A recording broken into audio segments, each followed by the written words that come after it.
ইসরায়েলের হামলার জবাব দিতে তেল আবিব শহরের দক্ষিণে অবস্থিত রিশন লেজিয়ন এলাকায় রকেট হামলা করেছে ইরান। ইরানের হামলায় ইসরায়েলের সবশেষ তথ্য মতে ৩ জন নিহত হয়েছেন বলে জানা গেছে। তবে এর সংখ্যা আরও বাড়তে পারে। আহত হয়েছেন ৮০ জনের বেশি। এর আগে ইরানে নজিরবিহীন বিমান হামলা চালিয়েছে ইসরায়েল। এই হামলায় ইরানের পারমাণবিক প্রকল্প, ক্ষেপণাস্ত্র উৎপাদন কেন্দ্র এবং আকাশ প্রতিরক্ষা ব্যবস্থাকে লক্ষ্যবস্তু করা হয়েছে। এতে দেশটির সেনাপ্রধান সহ অন্তত ২০ জন শীর্ষ সামরিক কমান্ডার নিহত হয়েছেন বলে দাবি করেছে ইসরায়েলি কর্তৃপক্ষ। জাতিসংঘে নিযুক্ত ইরানের দূত বলেছেন, এসব হামলায় ৭৮ জন নিহত এবং ৩২০ জনের বেশি আহত হয়েছেন। এদিকে ইরানের রাজধানী তেহরানে নতুন করে বিস্ফোরণের শব্দ শোনা গেছে বলে জানিয়েছে দেশটির রাষ্ট্রায়ত্ত বার্তা সংস্থা তাসনিম। এই হামলার মাত্র একদিন আগে ওমানে ইরান ও যুক্তরাষ্ট্রের প্রতিনিধিদের মধ্যে গোপন বৈঠক হয়, যেখানে ইরানের পারমাণবিক কর্মসূচি নিয়ে আলোচনা চলছিল। তাই এই হামলা শুধু বিস্ফোরণের নয়, কূটনৈতিক সমীকরণেও ভয়াবহ একটা অভিঘাত তৈরি করেছে। ইরানের রাষ্ট্রীয় সংবাদ মাধ্যম জানিয়েছে, এই হামলায় নিহত হয়েছেন দেশটির সেনাপ্রধান মেজর জেনারেল মোহাম্মদ বাঘেরি, রেভলিউশনারি গার্ডের প্রধান হোসেইন সালামি এবং পারমাণবিক বিজ্ঞানী ফারিদুন আব্বাসি ও মোহাম্মদ মেহেদি তেহরানচি। ইসরায়েল বলছে, তারা শুধু সামরিক ও পারমাণবিক হুমকির জবাব দিচ্ছে। অন্যদিকে ইরান একে রাষ্ট্রীয় সন্ত্রাসবাদ হিসেবে আখ্যা দিয়েছে। ইরানের সর্বোচ্চ ধর্মীয় নেতা আয়াতুল্লাহ খামিনি জানিয়েছেন, সম্মুখ যুদ্ধে ইসরায়েলকে মোকাবেলা করার জন্য ইরানের সামরিক বাহিনী প্রস্তুত। এক্ষেত্রে ইসরায়েলের প্রতি কোনো দয়া প্রদর্শন করা হবে না বলেও উল্লেখ করেছেন তিনি। শাহাদাতে সরদারান ইরানে ক্ষমতাসীন কট্টর ইসলামপন্থী শাসক গোষ্ঠীর বিরুদ্ধে দেশটির সাধারণ জনগণকে বিদ্রোহ করার আহ্বান জানিয়েছেন ইসরায়েলের প্রধানমন্ত্রী বেঞ্জামিন নেতানিয়াহু। এদিকে ইরানের পরমাণু প্রকল্পকে পুরোপুরি ধ্বংস করার লক্ষ্যেই দেশটিতে হামলা করা হয়েছে বলে জানিয়েছেন যুক্তরাষ্ট্রে নিযুক্ত ইসরায়েলের দূত ইয়েশেল লেইটার। আগামী ৪ থেকে ৫ দিনের মধ্যে সেই লক্ষ্য পূরণ হবে বলেও আশা করছেন তিনি। এই পাল্টাপাল্টি হামলা কোনো আকস্মিক ঘটনা নয়, বরং কয়েক দশক ধরে চলে আসা একটি জটিল শত্রুতার বহিঃপ্রকাশ। ১৯৭৯ সালে ইরানে ইসলামী বিপ্লবের পর থেকেই দেশটির শাসন ব্যবস্থার কেন্দ্রীয় নীতিগুলোর একটি হয়ে দাঁড়ায় ইসরায়েল বিরোধিতা।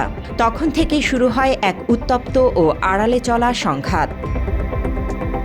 ১৯৮২ সালে ইসরায়েল যখন লেবাননে অভিযান চালায়, তখন ইরানের সহায়তায় গঠিত হয় শিয়া সশস্ত্র সংগঠন হিজবুল্লাহ, যা পরবর্তীতে ইসরায়েলের জন্য বড় নিরাপত্তা হুমকিতে পরিণত হয়। পরবর্তী কয়েক দশকে লেবাননে আত্মঘাতী হামলা, আর্জেন্টিনায় ইসরায়েলি দূতাবাসে বোমা হামলা, সিরিয়ায় হিজবুল্লাহ ঘাঁটি এবং ইরানি অবস্থানে একের পর এক ইসরায়েলি আঘাত, সব মিলিয়ে এই যুদ্ধ অনেকদিন ধরেই ছায়াযুদ্ধের আকারে চলছিল। মাত্র ৩০% টাকায় জমির মালিক হয়ে নতুন বাংলাদেশের গড়ে তোলার স্বপ্ন দেখা বাংলা বসতি। ২০০০-এর দশকে পরিস্থিতি আরও ঘনীভূত হয় যখন ইরানের গোপন পারমাণবিক কর্মসূচি ফাঁস হয়। এরপর থেকে ইসরায়েল আন্তর্জাতিক মঞ্চে তেহরানের বিরুদ্ধে কঠোর পদক্ষেপের দাবি জানাতে থাকে। এরই ধারাবাহিকতায় ২০১০ সালে ইরানের পরমাণু স্থাপনায় চালানো হয় সাইবার হামলা, যেখানে স্টাক্সনেট নামের এক মারাত্মক ভাইরাস ব্যবহার করে ব্যাপক ক্ষতি সাধন করা হয়। তেহরানের শীর্ষ পারমাণবিক বিজ্ঞানী মোস্তফা আহমাদি রোশন ও মোহসেন ফখরিজাদেহকে ২০১২ ও ২০২১ সালে গুপ্ত হত্যার ঘটনায় তেহরান সরাসরি ইসরায়েলকে দায়ী করে।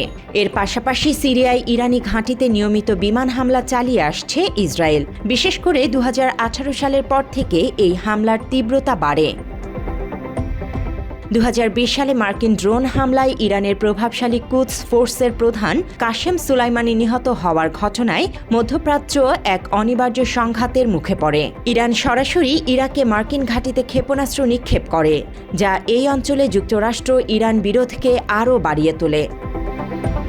সম্প্রতি ২০২৪ সালে সিরিয়ায় ইরানি দূতাবাস প্রাঙ্গণে সন্দেহভাজন ইসরায়েলি বিমান হামলায় রেভলিউশনারি গার্ডের ৭ সদস্য নিহত হন। এরপর ১৩ এপ্রিল ইরান প্রথমবারের মতো সরাসরি ইসরায়েলের ভূখণ্ডে ড্রোন ও ক্ষেপণাস্ত্র হামলা চালায়। এই পাল্টাপাল্টি হামলা যুদ্ধের সরাসরি দ্বার উন্মুক্ত করে দেয়। সবশেষ এই রাইজিং লায়ন অভিযানে পরিস্থিতি আরেক ধাপ এগিয়ে গেছে। ইসরায়েলে জরুরি অবস্থা জারি করা হয়েছে এবং প্রতিক্রিয়ায় ইরান কি করে সেটি এখন বিশ্ব পর্যবেক্ষকদের দৃষ্টি আকর্ষণ করছে। মার্কিন প্রেসিডেন্ট ডোনাল্ড ট্রাম্প এই হামলার আগের দিন মধ্যপ্রাচ্য থেকে মার্কিন কর্মীদের সরিয়ে নেয়ার ঘোষণা দিয়ে বিষয়টির গুরুতরতা আগাম ইঙ্গিত দিয়েছিলেন। বিশ্লেষকদের মতে দুই পরাশক্তির এ সংঘর্ষ গোটা মধ্যপ্রাচ্য এবং আন্তর্জাতিক রাজনীতির জন্য বিপদজনক হয়ে উঠেছে। এই সংঘর্ষ ধীরে ধীরে রূপ নিচ্ছে একটি সরাসরি সর্বাত্মক সংঘাতে। জান্নাতুল ফেরদৌস তমা, বাংলা এডিশন।